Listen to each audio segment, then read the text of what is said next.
and an absolutely magnificent and warm hello to Knut Svanholm, who I am trying to pronounce correctly, and I'm probably still way off the mark. Welcome aboard, Knut, renowned author of Bitcoin, Everything Divided by 21 Million. Hello, Knut. Hi, nice to be here. That pronunciation was okay in my in my world. Okay. It was almost passable. Yeah, almost passable. No one can pronounce my name. I even have a hard time pronouncing it myself. I find that hard to believe, but that's okay. That's very kind of you to give me that leeway. Knut, you've written the most astonishing book about Bitcoin. I have read a few books about Bitcoin, not loads, but quite a few. And I've certainly read a lot of articles and listened to a lot of podcasts and listened to a lot of all sorts of stuff. And my husband was thoroughly disturbed through his TV shows at how often I was going, oh my God, I've never thought about it that way. And so that was happening throughout my reading of your book.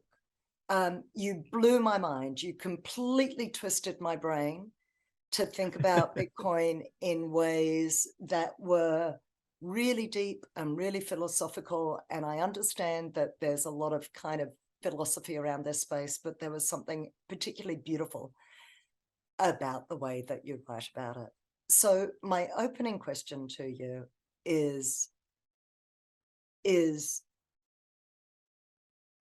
Bitcoin seems to cut through for many of us who have gone down the rabbit hole to something extremely primal that I would suggest is something like either good versus evil or fear versus love. It's certainly violence versus peace, or maybe coercion versus cooperation or consensus, perhaps. Yeah. So I'm going to start us there, and I don't know what my precise question is. I think the question is. No, but it's a good starting point. That's sort of the essence of my writing, I think. So you sort of boiled it down to what my primal insights about what this might mean for humanity is, and it's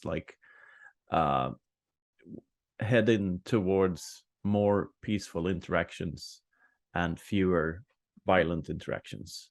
So we're choosing a peaceful future rather than a violent one. That's what it's all about, and that's what's so profound about it. And when I stumbled down the rabbit hole and discovered Bitcoin, somewhere I believe I had in my subconscious there was this idea started to grow that if this is correct, if this thing I'm seeing is what it seems to be, if it can actually be outside the realm of human influence and stay scarce for it's not perfect money, but it's good enough to work forever. If that is true, if that thesis is true, what does that imply? And that's the question I've been asking myself ever since I started writing about Bitcoin. If this is truly outside human influence, so no human can ever tamper with the money supply, and it can be something on the internet, something on computers that you cannot copy, that will live on forever and humans can't do anything about, then and that is also infinitely divisible, or nearly infinitely divisible, then what does that imply for the future of mankind? Because when you start thinking about a thing that functions that way, you realize that whatever this thing is, it's very likely to be way more profound than it seems at first glance. It's a peaceful revolution and a new paradigm for mankind disguised as a get-rich-quick scheme, which it is absolutely not. that's and the without Trojan marketing, horse. which is Yeah. the bizarre. Yeah. Yeah. Yeah. You know, So without that's anyone pushing it or yeah. driving it. Get rich quick scheme is a Trojan horse for something way, way bigger, probably bigger than the internet. And what's bigger than the internet? Like the wheel, fire? I don't know. I mean, the internet is amazing. We're sitting here, like you're in Australia, I'm in Spain, and we're having a conversation without lag via video, and we just met through a social network, and we know about Bitcoin.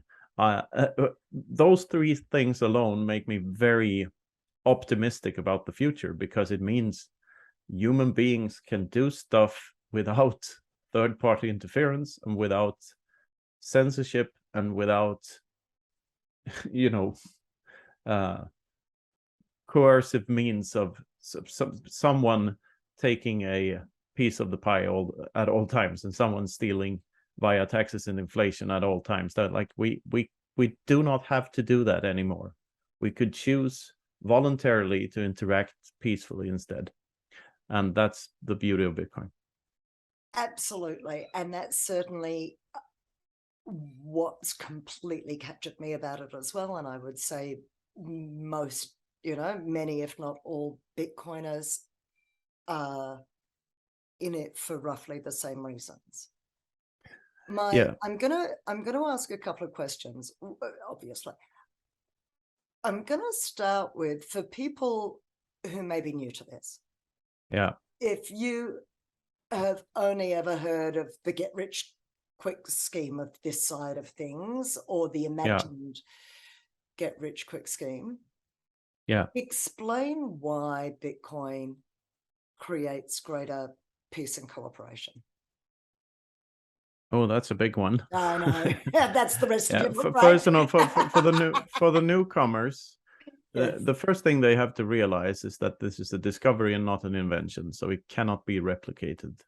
All the cryptos are scams. I'm going to say that again, closer to the mic. All the cryptos are scams. There is only Bitcoin. And I say that in your because best Darth Vader voice. Admiral Russell came on a light speed too close to the system. I say that because my latest way, I always try to explain the irreplicability of this thing in as simple terms as possible, using the least amount of words. I like to take my complex ideas and boil them down to short sentences. That's sort of what I do. And my latest way of framing that is like, the double spending problem could not be double solved. That's it. Okay, you can only but that solve doesn't the mean double. a lot to a newcomer.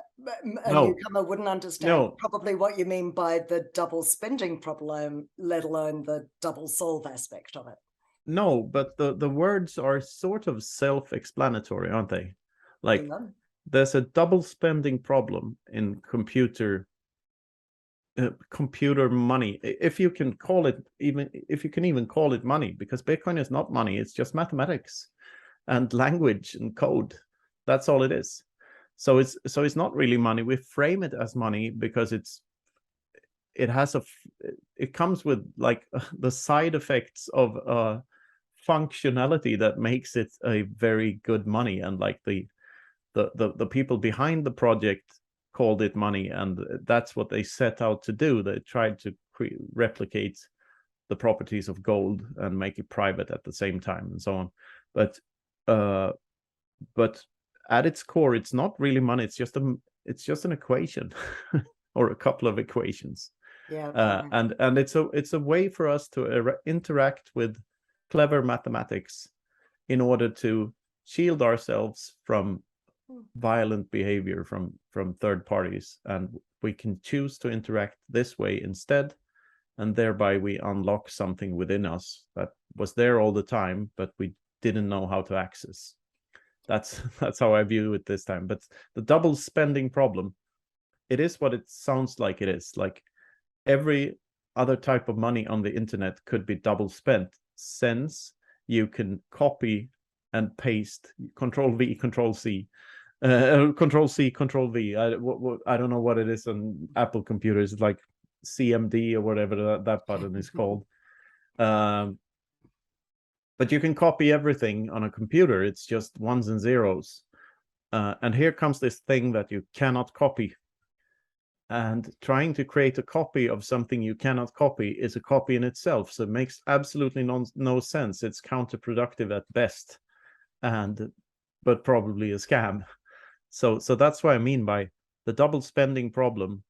It's a problem that can be solved once, because like using another solution than the first solution is, in a way, it's not a solution. It's a copy of the solution, which was the problem in the first place. So this is kind of complex, but simple at the same time. You cannot double solve the double spending problem. And that's like, to me, that's a key insight. Like, if you cannot copy if you cannot double spend the solution to the double spending problem, if you can't double solve it, that means that this is a discovery. It's not an invention. It's a discovery. It's not the first cryptocurrency. It's the last cryptocurrency. How does that solve? Again, I'm thinking from the newcomer's point of view. How Yeah. does that solve violence? How does that solve? Yeah. Back to violence, but this and theft, but governmental theft. Via yes. inflation tax. The next thing you have to think about then is like, what is money? This big, huge question, like what Robert Breedlove named his show. Yeah. And money is not what it's supposed to be. It's not, unless it's Bitcoin, it's not a perfect representation of the scarcity of human time, which is what I view what money ought to be. So money right now is issued by banks. When people, the current system we live under is called the fractional reserve banking system, but it's more of a fictional reserve than a fractional one. Because it's the reserve does not exist. The fractional means, oh, thank you. Fractional means that you can lend out more money than you have if you're a banker. Yep. And that works for a while, and then it doesn't work anymore when people want to withdraw all their things at the same time.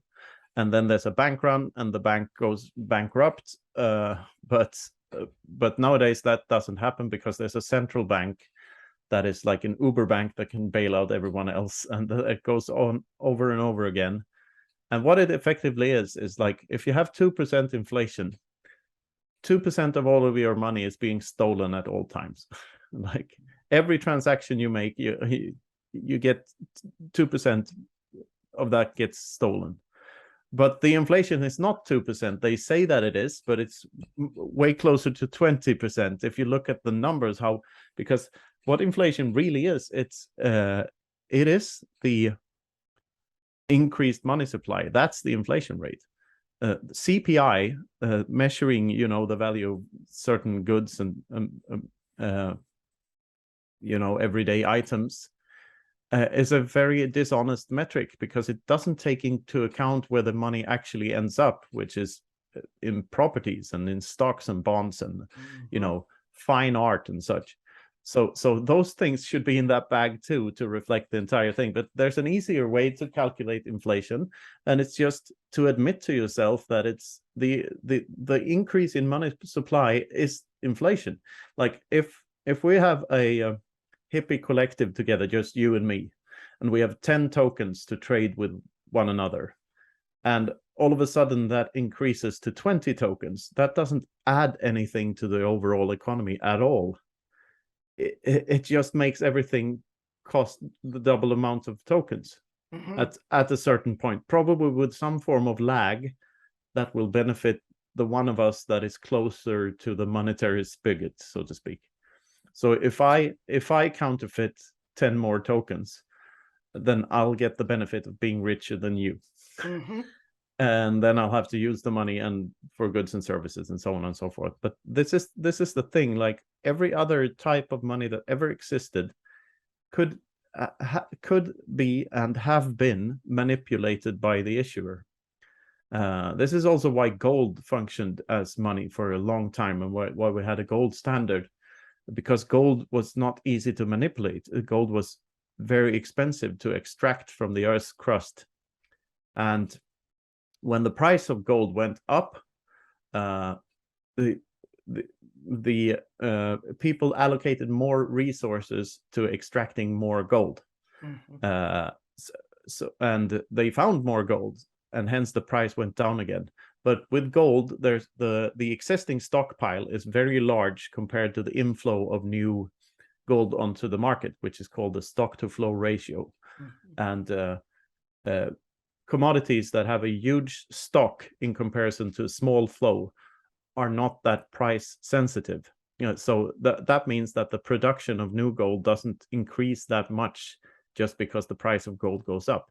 And this is one of the key inventions in Bitcoin, called the difficulty adjustment algorithm, which ensures that no matter how many people try to find new Bitcoins, they will always follow a predetermined issuance schedule.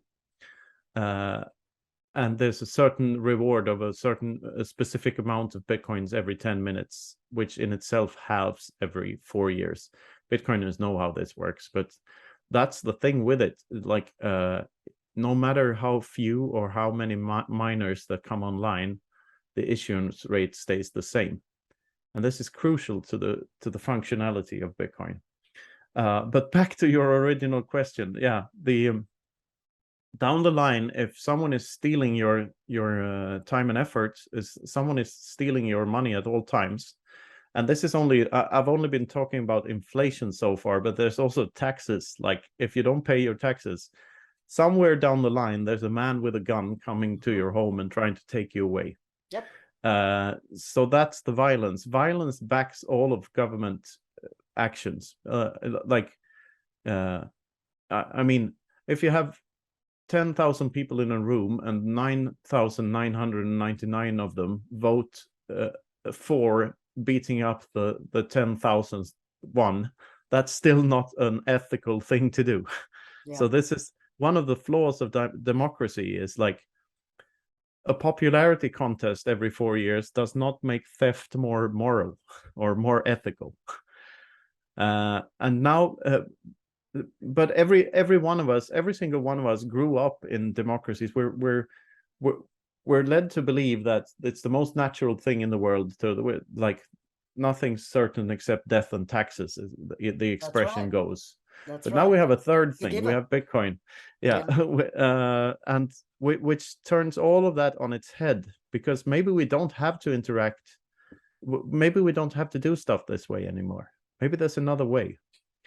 And there is Bitcoin. And I mean, you can choose to opt out. I mean, you can choose to opt out to, you don't have to opt out to 100%. You can choose to, like, choosing to not watch TV is a way of opting out.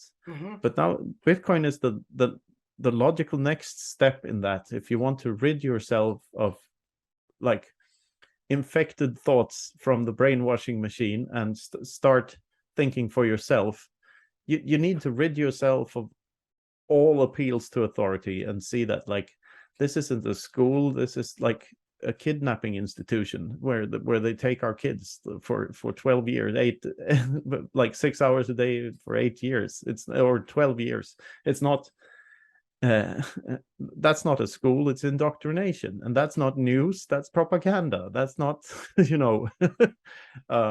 that's not a politician, that's a mafia. And like the more you dive down this rabbit hole of voluntarism or consensualism, which is possible through Bitcoin, you see through the you see through the facade of everything else. And this is why the Matrix meme is so popular.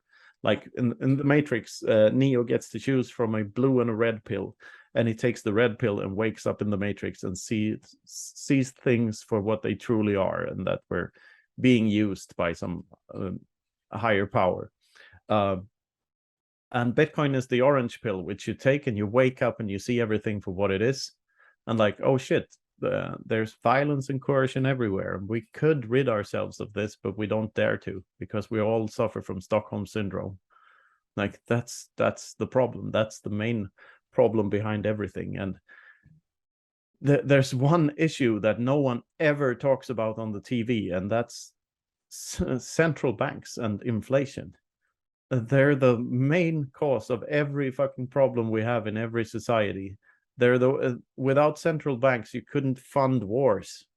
But you could view the world as like still fighting World War One. It's World War One is a world war between the governments of the world and the citizens of the world, and the governments are winning. They brainwashed everyone, and they're taking our stuff and taking our time and effort through violent means. So we're all victims of war. But now finally we have a weapon, or rather a shield, or a piece of armor that they can't penetrate with their bullets.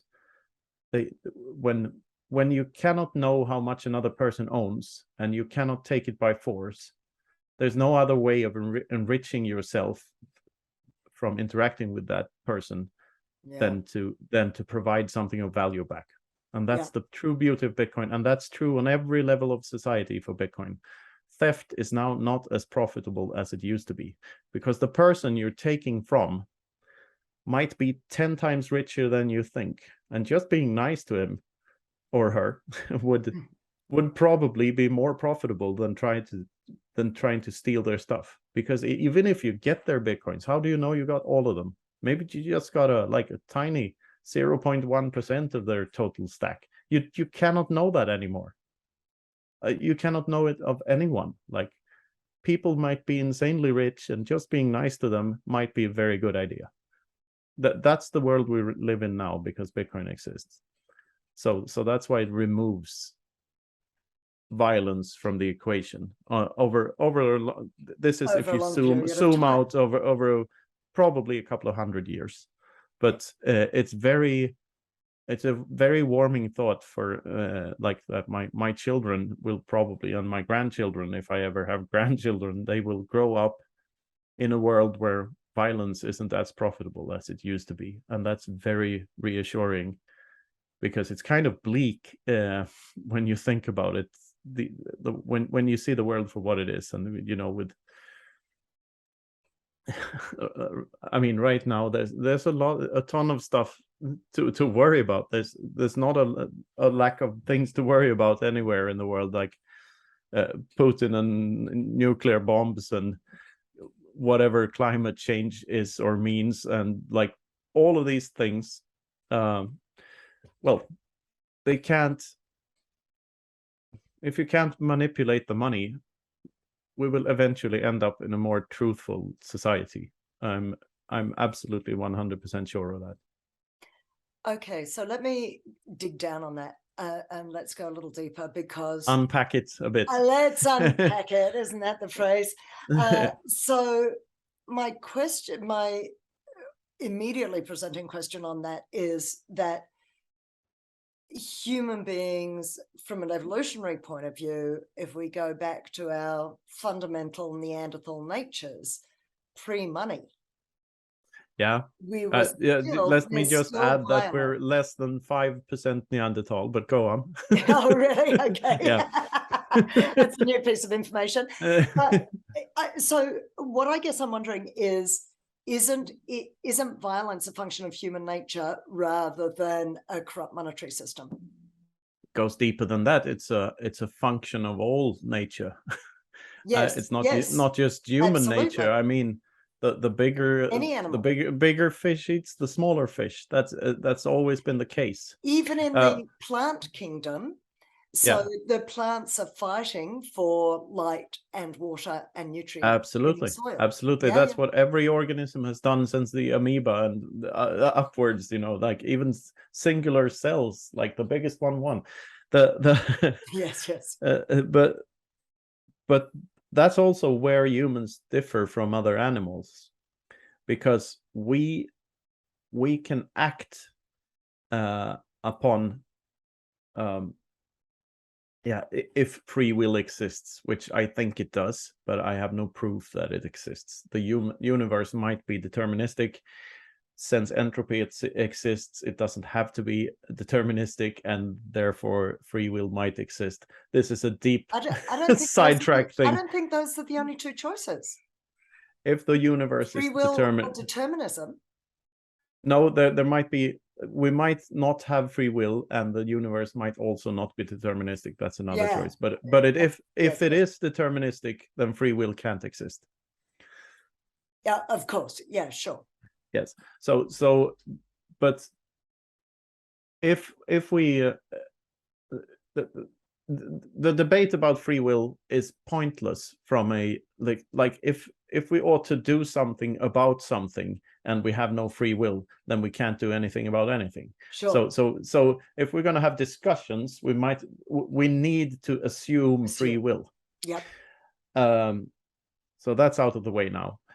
So can get to the point of this. And what separates humans from other animals is that we can deliberately choose to do one thing rather than another, whereas animals seem to act on instinct more.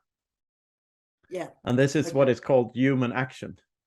And we can deductively reason ourselves to the position that for each individual, peaceful interaction is probably better for us in the long run than violent interaction.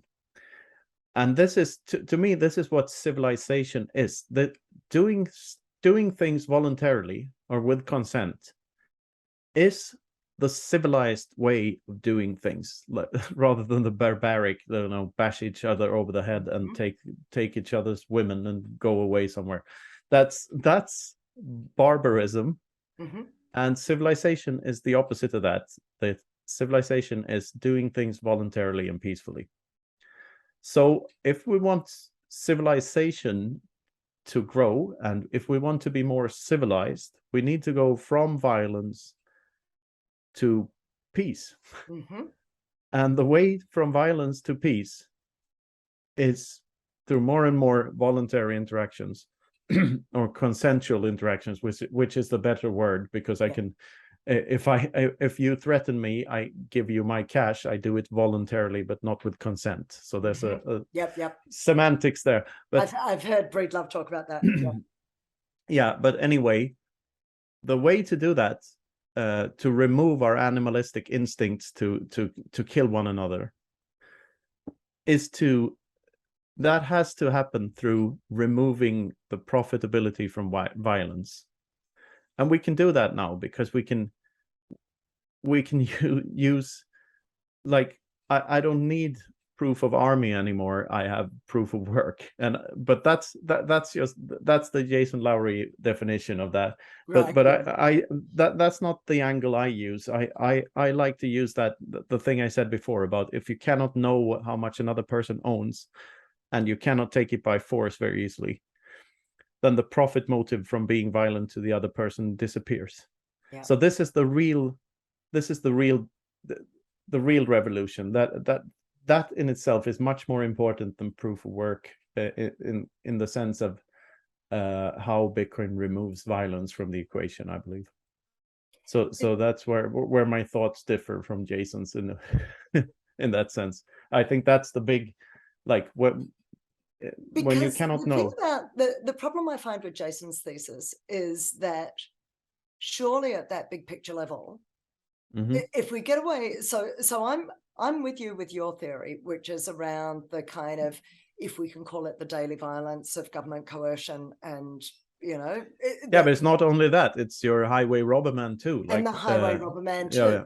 When we get out to the big picture scale that Lowery's talking about, where you're talking Russia versus Ukraine, so there's a whole bunch of reasons why countries go to war.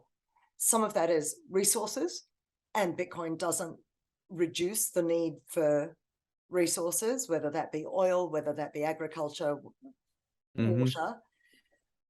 So we still need that stuff. That's still physical. And then you've got religious wars. You've got. But let me stop you there. Let me stop you there for a while. Because countries don't go to war. Individuals do. There's some asshole on top deciding to go to war. That's always the case. There's no such thing as a country. It's a collective. It's fictional. All the borders are fictional. They're only there because some asshole managed to fool everyone else that, you know, if you follow this set of rules and here's a gun and you can, it's all just stories. So how do we make that story less powerful? And that's what this is all about. And there are, right now, I know for a fact, I've met some of them, that there are Bitcoiners in every parliament, in every government on the entire planet. There's bound to be. We're infiltrating on every level of society, and sooner or later, like, because your game theory tells us that if there's a thing that benefits you, like, it's more profitable to play by Bitcoin's rules, and you have more to gain from it than to dismiss it and than to try to cheat the system, especially. But even to dismiss it is not a very good move for you as an individual. And countries cannot own Bitcoin. Corporations cannot own Bitcoin. El Salvador has no Bitcoins. MicroStrategy has no Bitcoins. Someone has access to those private keys. There's a person, there's an individual at the end of the line. Right. Sure, there can be a multi-sig solution and whatsoever, so it might be 20 people. Sure. But it sure as hell isn't a couple of million. So right. So this is the thing. It illuminates a fact about possession rather than ownership. Like, possession, being in possession of something is different from owning something. Like, I can own a hat and I can be in possession of the hat, but I can give the hat to someone else, and then someone else possesses the hat and I just own it. But that's a contractual thing. Like, you're borrowing my hat, but you're possessing the hat now, and you could steal it by running away with my hat. It would still be my hat. I have a claim to it, a legal claim to it, or a contractual claim to it, which is the proper Austrian term. But I'm not in possession of it. But Bitcoin flips that on its head, because in Bitcoin there's no difference between ownership and possession. And even deeper than that, there's no difference between possession and knowledge anymore. If you know the private key, you own the Bitcoins. So we eliminated the line between knowledge and ownership. And by doing that, we illuminated the fact that ownership is fictional, possession is everything. So see where I'm going with this? No. Me neither. I've got the concept, and I totally get, because I've read your book, I totally get kind of your whole thesis around ownership, and then the symbiotic relationship between Bitcoin and owner. Yeah, so, but what I'm saying is that it is revealing it. Bitcoin is the kid pointing out that the emperor has no clothes, and that he never had any clothes. That I get. Okay. Not that emperor, not that emperor, not that emperor, not Putin. Right. Not Michael Saylor, not Bukele, no one. Like, not even the ones I like. None of them have any clothes. Like, they're all individuals. So their empires are like, intellectual property is a facade for something. It doesn't exist. So we now have this thing, that this way of interacting that points that out, and that allows you to actually have intellectual property. This is the only real intellectual property, the only thought that can be owned truly. So so we're taking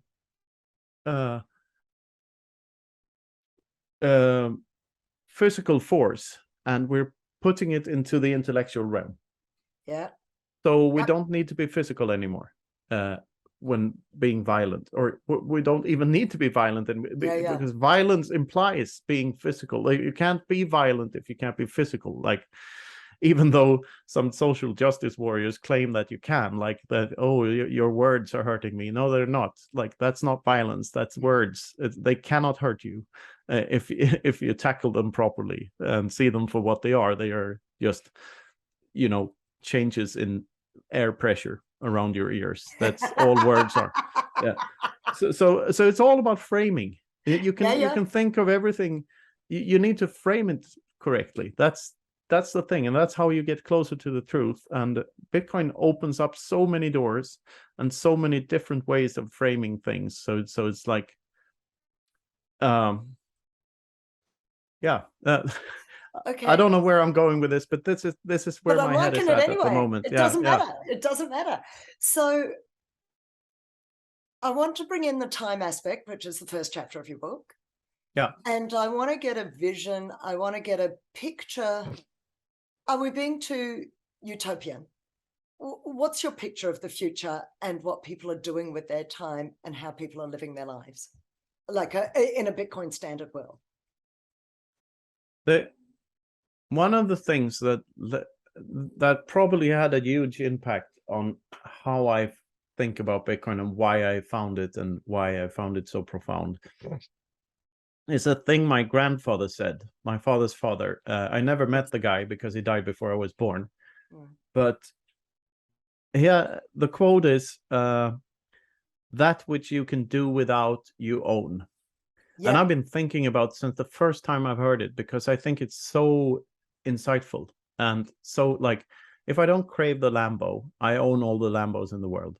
I don't need a Lambo. Like, I don't have a craving for a Lambo, thus I own it. Like, if you can own your desires, your desires is the word. Yeah, sure. There's a little Buddhist story about 3 kids being asked, what would you most like in the whole world, if you in the world, and or if it wishes or whatever, you know, I can't remember what it was. And it was like, oh, the first one was like, I'd buy all the chocolate in all the stores in all the right. And the next one goes, I would buy the chocolate factory and I would expand it to include all the ice cream. Anyway, whatever, it goes on and on. And then the last kid goes, and it's a wish. I wish I could own, I wish I could have. And the last kid goes, I wish I was so content that I didn't have any wishes. Yes. And that's the thing. Yes. That's the thing. And I think Bitcoin is a shortcut to that, because what it does is that it incentivizes us to save rather than spend, because number go up over time, because scarcity, because double spending problem, so on. So what that does, and that's why I say that people, the Bitcoiners themselves are Bitcoin's killer app, that they're the best product that will come out of this, is how much it will change human minds. Because when you're incentivized to save rather than spend, you might not realize it at first, but what just happened was just that. You realize that which you can do without your own. That is what saving is. Like, and if we have this tool that does that to our psyches, we get to a future which is more like that and less like.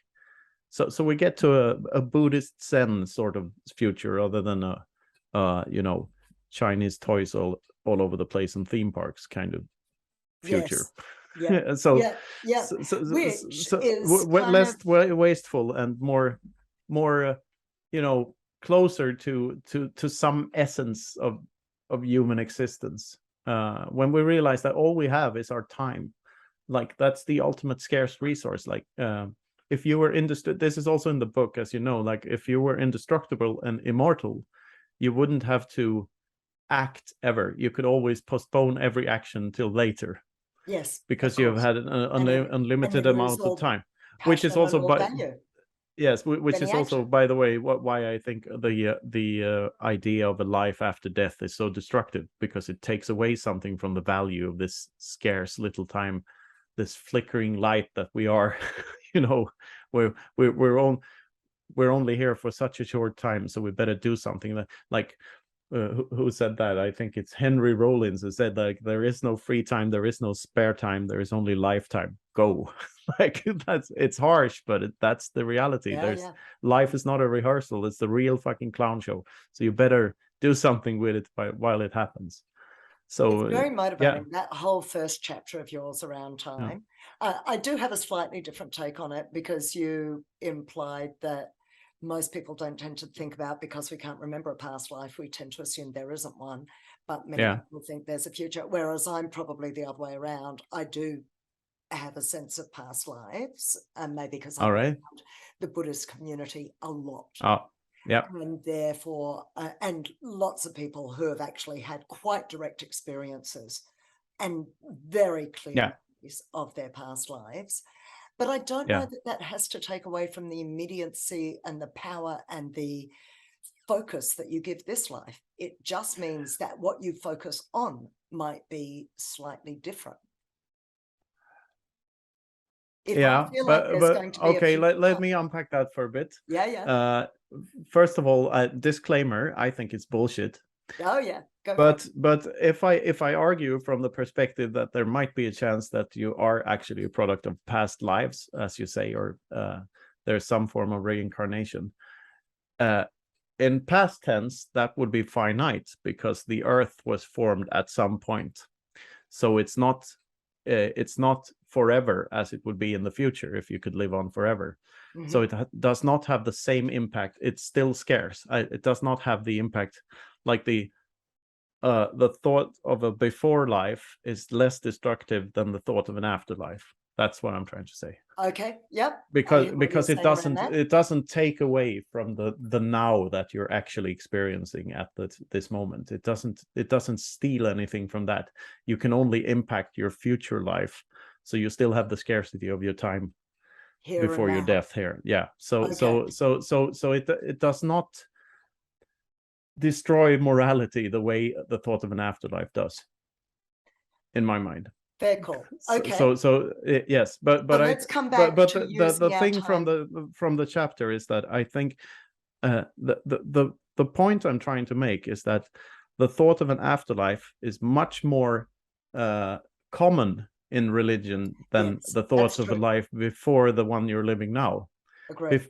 Because of the arrow of time going in the direction it does. It's much easier for you to imagine something after death, because death is scary. The time before your birth is not scary because it already happened. So you don't have to worry about that stuff. You only have to worry about the future. So yeah, that's the point I'm trying to make. This about organized religions and why they do this. So how does let's come back to this, which is where we started this little this little tangent.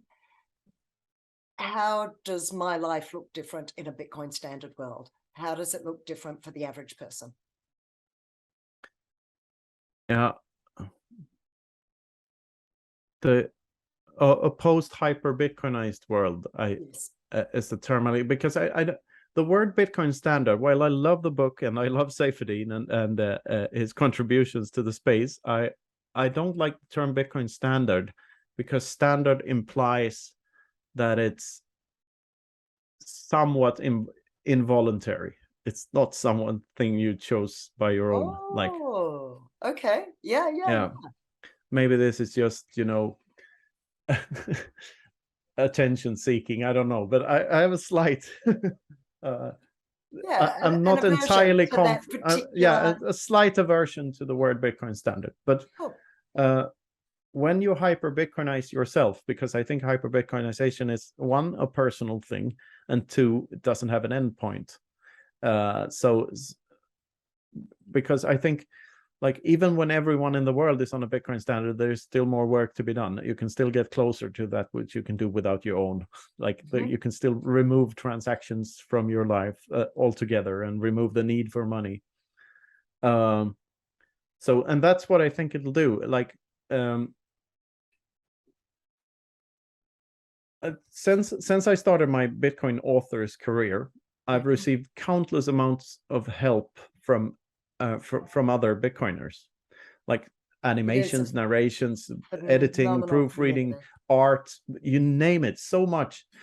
And they've all given it to me for free. Like, I get stuff every now and then from other Bitcoiners. Like, they give me stuff they've created, either goods or services, which are basically the same thing when you think about it. But I've countless amounts of stuff and help and goods and services from other Bitcoiners, and I never had to pay for any of it. not in fiat and not in Satoshis. So that made me think about, like, why is that? Why are Bitcoiners? I mean, I've been in other communities, but they've never been as helpful or as, altruistic as this one, as generous. So then there's this thought, like, okay, Bitcoiners want Bitcoin to succeed. So by extension, they want other Bitcoiners to succeed, because other Bitcoiners help Bitcoin to succeed. Sure. And if they read my book and they like it, and that they think that that book might help speed up hyper-Bitcoinization, then they find it good to help me because I write books that help them by proxy. So that's the one thing. And then the other thing is, like, low time preference. Bitcoiners view their Bitcoin stacks as their most valuable possession. So to a Bitcoiner, it's cheaper to give someone else your time and effort than to give them your Bitcoin stack, because your time and effort is a worse form of currency than your Bitcoin stack. So what it is, it's just Gresham's law playing out on a Bitcoin standard. Gresham's law says that good money drives out bad money, which means that if you're in Venezuela, you spend your bolivars before you spend your dollars, because your bolivars will lose value. And in Bitcoin land, you spend your time and effort and your love to other people before you spend your Bitcoin stack. So you're following me, and the thing is that the incentive to help Bitcoin succeed and to help other Bitcoiners succeed doesn't go away post hyper-Bitcoinization. It just continues. So in the future, we'll all be incentivized to help one another, and to be friendlier to one another, to be more peaceful, and take this together with the removal of the violent profit motive. You get into a world which is very much like the Venus Project and the Zeitgeist movies. You remember those, maybe? I knew Zeitgeist. Where you go to a future where everyone is just friendly and helps one another all the time. Oh yeah, Bitcoin, Star Trek style. There's been a but Bitcoin is the it's ironic that the currency in Star Trek is called credits, but anyway, that's beside the point. Bitcoin is the tool to get to that kind of future, where the division of labor can happen even without monetary transactions, because there's no difference between an entirely voluntary interaction between two people and a monetary transaction in a perfect money. So like a Bitcoin transaction is the same as is just voluntary interaction, because there's no third party. So what we're getting at is we're getting to a place which is almost utopian. I hate to talk about utopias, because I think they're just that. They're not reality, they're utopian. But this is where I see this going, and this is what gets me so excited. I think we're getting to a world where the necessity for money goes down and not up. So the real scaling solution is that we won't need money as much. Which is just a mind fuck in itself. Like really we talk about microtransactions, and I mean, I love the Lightning Network and everything it enables, and I love like that you can play Pac-Man and get a Satoshi every time you eat one of those dots and stuff. I like that aspect of it, and that it's possible. But I think the real kicker here is that you would want to spend everything but your Bitcoin before you spend your Bitcoin, including your reputational capital, your time and effort, and your love for other people. That's what you spend first, and you keep your stack. So that's what's unlocking something. The mathematical experience we're running in the back of our heads, which is Bitcoin. We hold a private key there through 12 words, and that private key is unlocking. It's the key, literal key to our hearts, so we can wear them on our sleeves in public. That's the way I frame it nowadays, because it's poetic and How stuff. How beautiful is that? I got an idea as I was listening to, as I was rereading your book, because as you know, I've also just spoken recently to Jeff Booth, and so I reread his book, and then I reread yours immediately after. And you talk about, rather than an S-curve adoption, you talk about a J-curve in value, right? Yeah. And when you think about his price of tomorrow thesis, the idea is that it's deflationary. Technology is Yeah. deflationary, and it trends towards faster and zero. faster. So the price of everything trends towards zero, whilst the value of Bitcoin is trending towards infinity. Yeah. So you've got this price come down, value of savings goes up. So yeah, it's truly incredible. And like, but when you think about what economics is, it's the science of scarce goods. It's like no abundant good ever has a price. Like the air we breathe, you couldn't charge people for that because it's free and it's everywhere. Yeah. And water is almost free, even though some evil corporations try to make it scarce every now and then, and every here and there in the world, and try to charge people for water. But that's the like, economics only apply to scarce things. You don't need a price signal if the thing is free. And look at what happened to the price of music, the price of information, the price of books, the price of all intellectual things, and even the price of knowing your exact position, the price of a GPS, the price of a flashlight. I don't know, prices of everything that got crammed into people's phones. Yep. For no cost at all. We turned things that used to be, part of economics because they were scarce, and now they're abundant, and because they're in the informational realm only. And that realm is everywhere, and it can be beamed instantly across the world. But what Bitcoin is doing is it's taking everything else into that realm too.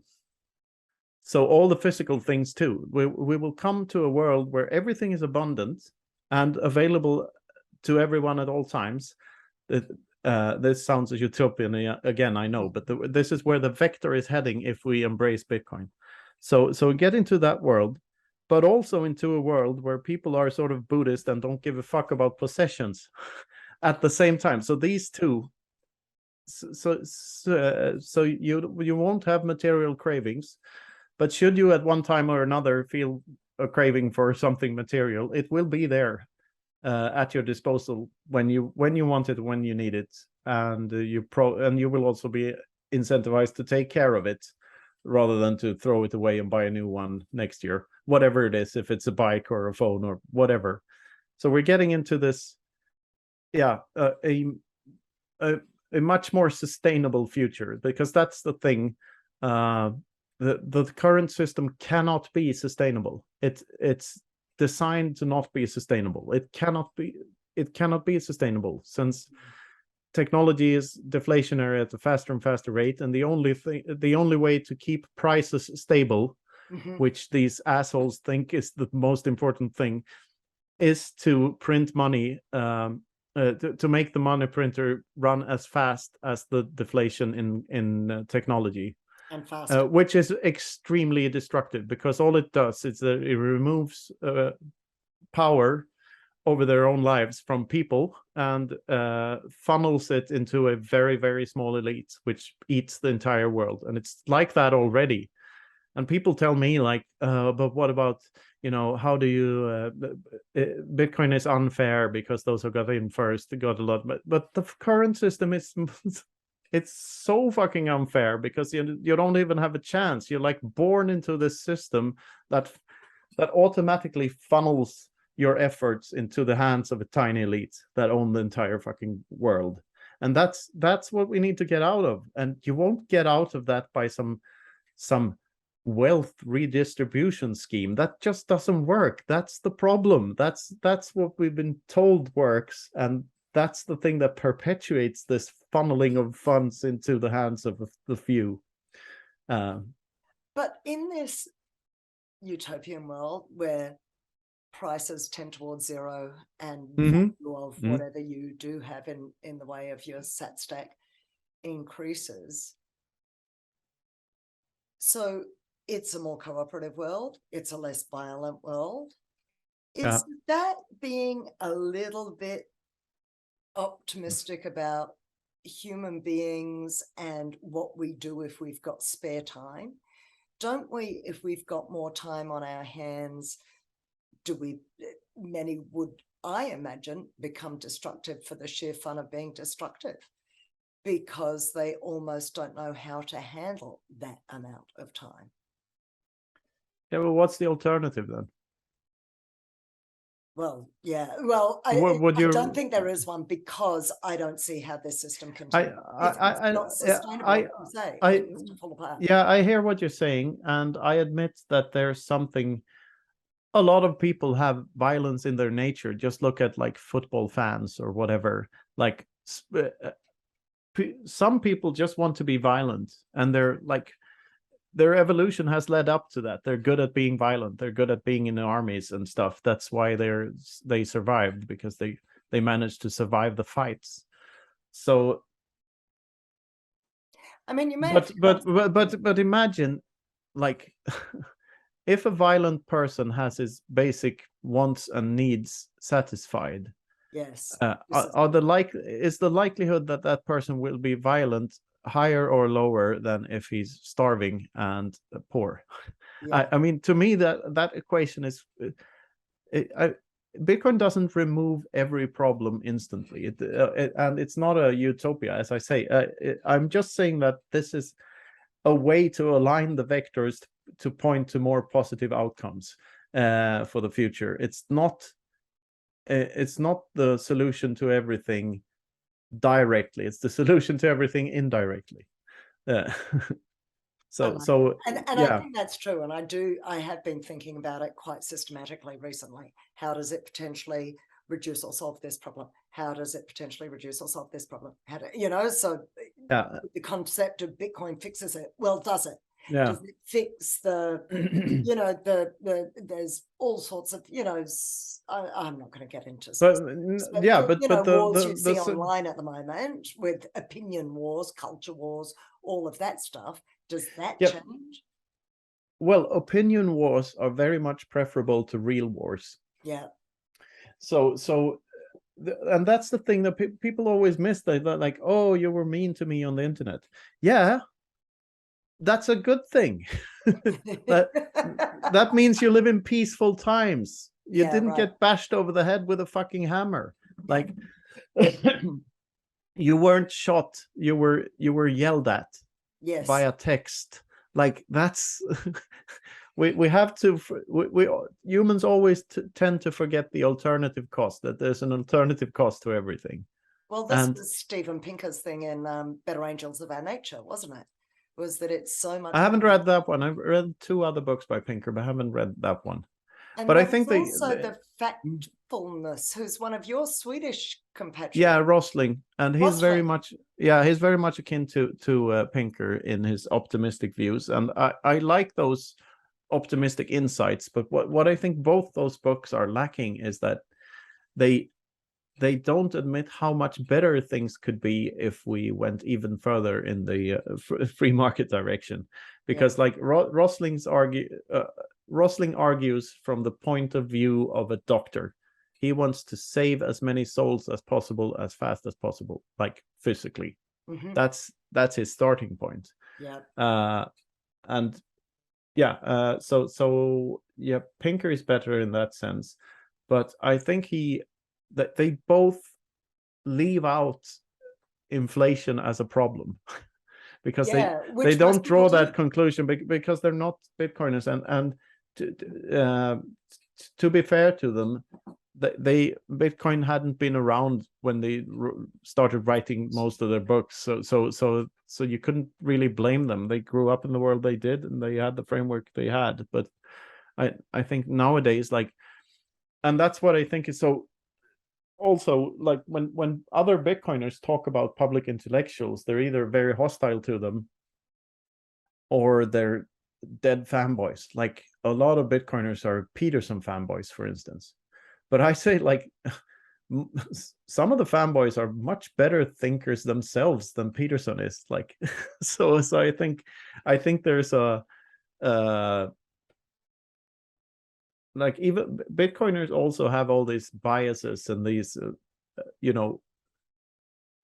functions in the human brain that tend to choose one tribe over the other, and like, but my viewpoint is always like, try to rid yourself of as much authority as possible. We're all just human beings. We all, some of us have great thoughts sometimes, but it's the thought that's beautiful and not the person behind it. Like, the thought is important.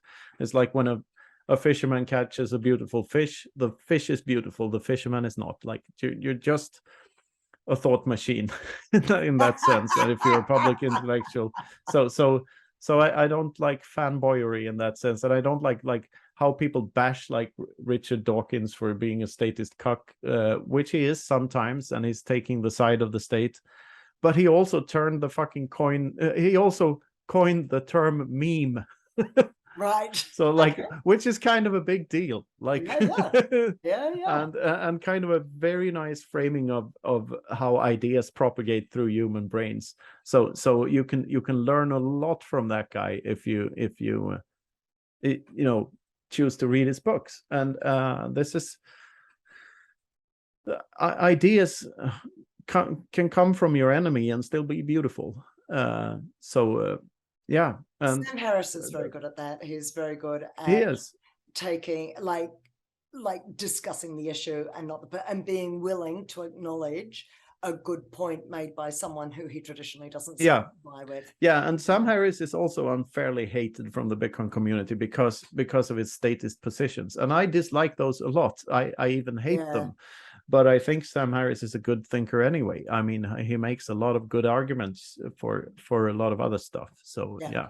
Absolutely. And first and foremost, he's pro, argumentation as being the correct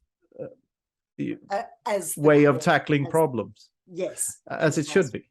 Yeah. So yeah, that's and to me, just being able to do this and hang out with these people and getting so close to that kind of sphere of people, it's just been an amazing journey. And I pinch myself every day that I'm like friends with some of my idols at this point. It's just that's how I feel about a marvelous life with you right now. Thank you. What are you going to do? Like, well, maybe you're already at that stage, but given all the time in the world, what's your personal life going to look like? Not very different from what it looks like now. Great. Because I tried to think that which I can do without I own. Mm-hmm. I mean, I like to travel and I like to eat well and drink well.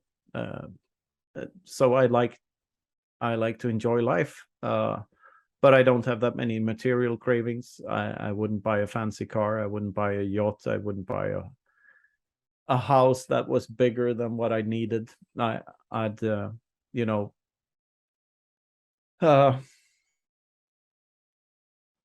yeah, I mean,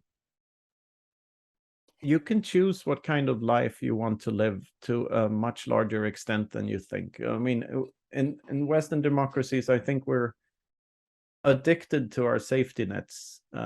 So many people see the safety of doing whatever they are doing at the moment, and they see risk in quitting all that and choosing another path. But few people see the risks involved in not changing yourself.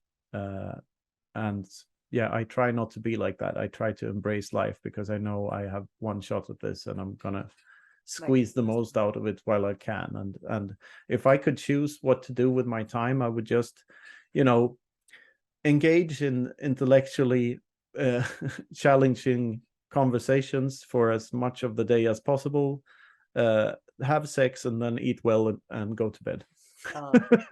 That's what I'd like to do every day. And of course, but by intellectually challenging conversations, I do mean the conversations I have with my family and my kids, because few conversations are as challenging as those. So yeah, absolutely. You've been like a captain of tall ships, and you've been crew member on merchant ships. Yeah. As well as there was something else in between. Oh, you were working in wind farms? Yeah, that's the latest thing I did before before, or it's it was a shipping company, so like a managed small crew transfer vessels that took out the technicians to the wind farms, and I was also the captain of one of those. Yeah. We started to have a little bit of this conversation, or this idea went through my mind just before we started recording, where I went, I reckon there's a little bit of hippie in every Bitcoiner. And you pushed back on that. Yeah. But someone who's got that amount of kind of freedom, you may not consider yourself a hippie, or maybe you weren't referring to yourself in that conversation, but I like someone who takes to the sea like that, somebody who's so freedom spirited, freedom minded. Absolutely. And I do admit that there's a bit of a hippie in every Bitcoiner. Unfortunately, there isn't a Bitcoiner in every hippie, though, which is some hippies take it too far, because I'm hippie in the sense that I love freedom, but I'm very unhippie in that I refuse to draw conclusions that I cannot prove are correct. I choose to not believe very many things. I choose to be uncertain. Being uncertain about certain things in life it's not that bad. You just admit that this is a known unknown, and this is an unknown unknown, and this is something I will never know. This is something I can know, and I try to not cling on to whatever explanations fit the narrative of some group somewhere, because I think that they're almost always wrong and counterproductive. So that's why I don't like the state, and that's why I don't like organized religion. It's which includes a lot of things. Yeah.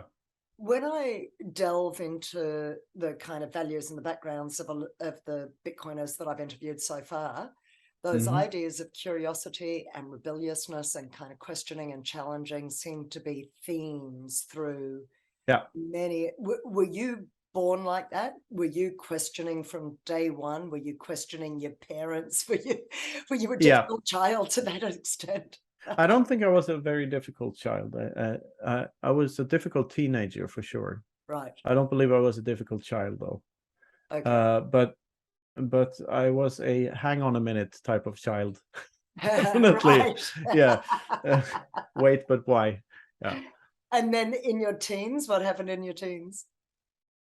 Well, I had a friend that was very rebellious, so which is sort of smitten me to be rebellious myself in ways that were, unnecessarily mean to my parents. Maybe it sounds harsher than it is, but like I sometimes wish I'd been more level-headed as a teen. If I don't spend any time regretting stuff, but like thinking back on my teens, I mean, my mother had a hard time then, because she had me and my brother. We were both in our teens, and we had a younger sibling, like a brother that's 10 years younger than us. So two teenagers and a little child, and our father was working in Africa for most of the year.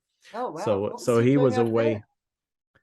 At that time, he was working for a shipping agency in Nigeria, and then later Bahrain, which and where my family moved there. I was the only one that was still in Sweden, so I visited them every now and then, and for quite some time. But both my brothers went to school down there and stuff, and I never did. But my father was away for long periods of time. He's a sea captain by trade as well, so he was away for most of my childhood. So I never really realized what that did to me until I had kids of my own and was away for 2 months from them, and felt this void in my heart, and like, what the fuck am I doing? I'm not going to do the same mistake as what my father did, but at the time I didn't realize it was a mistake. But I think parents should be with their children. They shouldn't be away from them for too long. Even though I still feel that, like, as a father, it's more important to be a role model than anything else. I think that's probably my job as a father is to provide for my family, but also to be a role model to my kids. That's my main purpose in life. And after kids, life becomes easy that way, because it's all sorted out for you, and you can just do that and then give the existential baton to the next generation and enjoy the ride. So yeah, that's basically it. That's lovely. It's feeling like a nice note to start to wind up on. Is there anything we've missed out on, Knut, that you really wanted to cover, or you were hoping to, are there any final words? Well, just a little update, maybe. I'm going to Amsterdam tomorrow. Of course. Yes. So I'm having my keynote speech there, and I'm also about Bitcoin, the idea. This is sort of, for me, this is rehearsal. So some of the points I make here, I'm going to try to deliver to the audience in Amsterdam. And I'm also there with the Free Madeira group. So I'll be doing a panel with where breaking the news to the world that what the Free Madeira project is and what we're doing. So we're announcing all that tomorrow. Is this going live, by the way, or when? No. Release this won't come out for another couple of weeks. So are we talking? Yeah. Okay. Are we talking legal tender? No, we're not talking legal tender, because that's not allowed in the EU. But we're talking, use Bitcoin as much as you want. No taxes, no bullshit on the island of Madeira. That's what we're talking. We're trying to orange pill the island and Madeira pill the rest of the world, basically. Magnificent. So come here and move to a paradise and use your Bitcoin. I'd be so yeah, and after that I'm going to Bulgaria to a conference there in Sofia, and we're traveling around with a couple of other Bitcoiners, including Jeff, for a couple of days. So we're going to have a good time there. Really looking forward to that. And it's a bit of a break from all the conferencing, because after that there's another conference in Prague called the Liberty in Our Lifetime conference, about the free private cities. The Free Cities Foundation. They changed the name from Free Private Cities to just Free Cities. And after that I'm going to Madeira, and my family will join me there. And they've been on Madeira once before, but that was before Bitcoin. So now I'm going to introduce them to all of my Bitcoiner friends on the island. And beautiful, amazing. If people want to follow you, Knut, if they want to look up some of your books, if they want to find out more about you and your work, where do they go? They go to www.knutsvanholm.com, where you find my books and some merch, some t-shirts and everything divided, coffee mugs and whatever.